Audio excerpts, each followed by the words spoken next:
मुख्यमंत्री विष्णुदेव साय कृषि सहकार सम्मेलन सम्मान समारोह में हुए शामिल। केन के प्रधानमंत्री डालने सहकारिता मंत्रालय की स्थापना ले बड़े सावेकर महत्व है।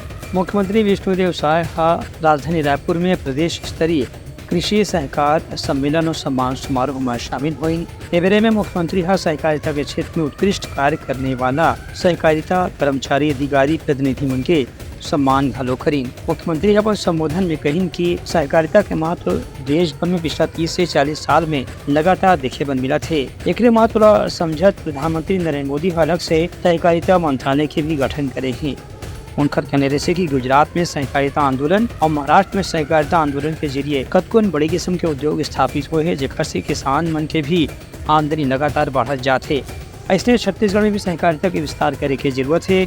उनका कहने रहे कि राज्य सरकार इस दिशा में लगातार प्रयास करत है। कृषि मंत्री रामविचार नेताम की कृषि और सहकारिता के साथ जब मिल जाते तो किसान मंडल निश्चित रूप से एक साल में ही दोहरा आमदनी के फायदा मिलते। वहीं सांसद ब्रिजमोहन अग्रवाल हकीम के सहकारिता और कृषि एक साथ रही तभी छत्तीसगढ़ के विकास तेज गति से हो पाही। Bureau report Lanka news.